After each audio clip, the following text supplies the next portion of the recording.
Well, it's season 3, and Merle got a great deal renting a seaside mansion named Dragon House. I wonder why it was such a good deal.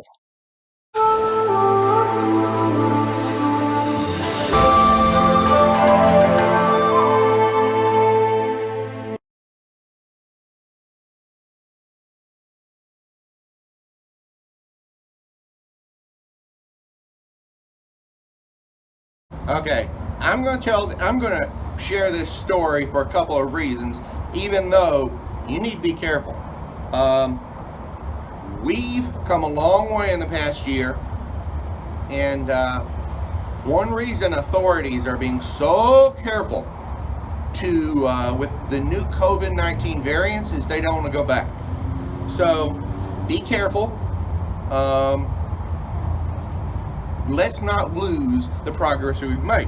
And this is important because last Tuesday, the government of Antigua and Barbuda celebrated the arrival of the Seabourn Odyssey, the second cruise ship to dock post-pandemic. They welcomed the 100 or so fully vaccinated passengers on the ultra-luxury liner. The ship had been there about a month before to refuel, and it will be back every few weeks for the rest of the summer. And once again, we cannot afford to go back from where we are. By the grace of God, good leadership, and vaccinations, we have reached the point, and we need to be careful.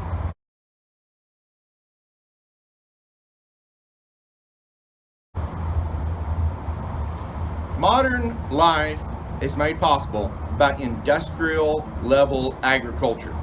Even small farmers are now doing things that one time only large farmers did. And crop insurance makes this possible. Well, last Thursday, the Canadian Agricultural and Agri-Food Government Agency issued a press release announcing changes to the crop insurance program.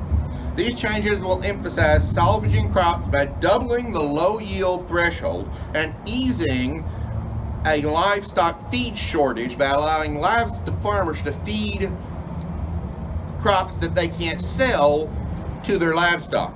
The release emphasized the reduction in premiums that enrolled an additional 400 farmers, that they had increases on over 1,000 policies and hundreds of re-enrollments. This is very important. It's probably a poor analogy, but if you think about bankruptcy, the fact that a businessman can pour their heart and soul and finances into a business and not walk away, not lose their shirt, that prompts them to take that risk. Crop insurance is the same thing. A farmer does not have to risk losing their shirt and the farm because of crop insurance.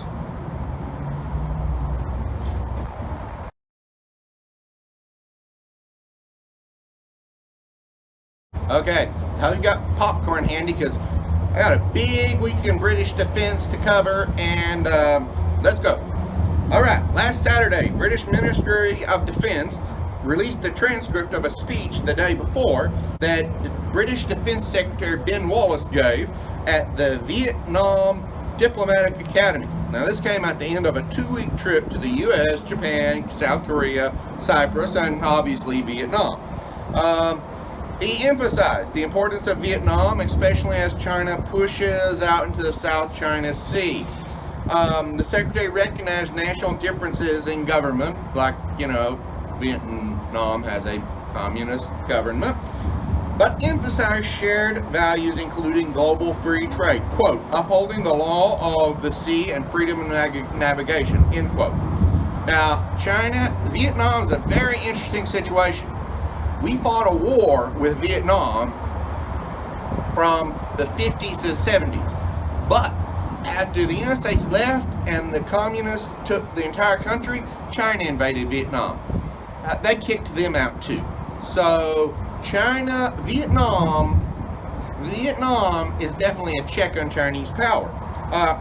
The Defense Secretary said, quote, this region is the world's growth engine, home to half the world's people and 40% of the global GDP.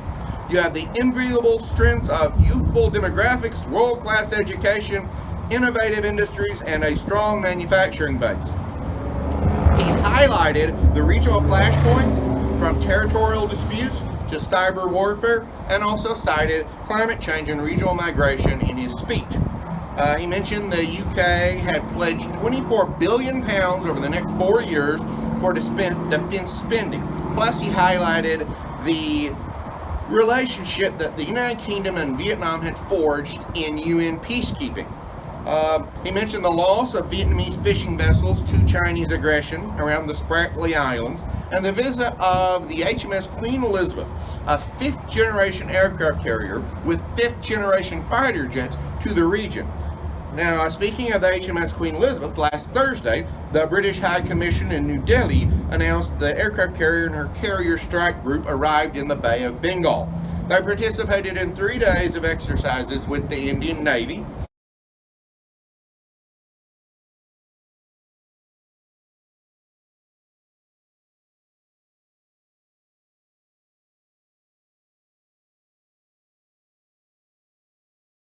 These involved 10 ships, 2 submarines, 20 aircraft, and 4,000 personnel. The HMS Queen Elizabeth is a 65,000-ton ship with a carrier strike group of 6 British ships, a British submarine, an American destroyer, and a Dutch frigate. You can interpret this as a big message to the Chinese saying, we're watching you and we're not leaving the Pacific. The F-35s on the Queen Elizabeth are crewed by the Royal Air Force, the Royal Navy, and the United States Marine Corps. Now, last Friday, the British Embassy in Bangkok announced a Saturday visit of the HMS Richmond, a frigate, to Thai waters. The press release emphasized the nearly 2 million British citizens who live in the area and 50,000 that live in Thailand. Last Monday, the Ministry of Defense issued a press release regarding these exercises in general, and especially one coming up in August. The U.S., Australia, tumbleweed issues. The U.S., Australia, France, Japan, New Zealand, and South Korea will join the Queen Elizabeth and her carrier strike group in the Philippine Sea in August. The press release emphasized how many F-35 fighter jets will be at one place at one time. Like I said, this is sending a message. It mentioned anti-submarine exercises with the U.S. Pacific Fleet. Like I said, message.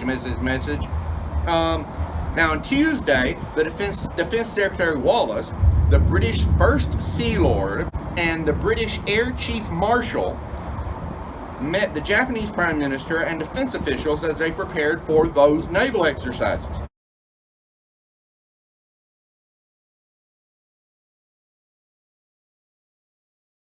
The carrier strike group will, its ports of calls for Japan were announced. They will be visiting the Japanese ports of Sasebo, Okinawa, Kure, Yokosuka, and Maizuru. The now British defense news last week was not limited to events in Asia. On Wednesday, the Defense Science and Technology Lab announced nearly £500,000 in research toward the next generation of sea mine disposal, called the Pulse Dart. This is deployed from a remotely operated vehicle and consists of a metal spike and a tube. The spike pokes the sea mine and the electric charge detonates the sea mine. The press cites the fact there's no explosives in this thing, so it's safer to operate and store. They expect it to be developed in a year and a half. Now, last Friday, the British Department of Transportation issued a press release discussing the possibility of using household waste and sewage to produce jet fuel. And this is something I've actually worked with in geopolitical simulations, mostly in high school. A £15 million grant will be given to 8 companies for developments, with the possibility of 1,000 jobs being created. They said that sustainable jet aviation fuel could save 23 megatons of CO2 by 2050. Possibilities include combining atmospheric CO2 with waste-generated hydrogen. And this is especially important when you consider Britain's an island. Remember, there was so much brought in by ship during the Second World War. They haven't forgot that. This is a big part of that. Finally, last Thursday, the British Ministry of Defence announced a nearly £200 million contract for 13 Protector surveillance UAVs.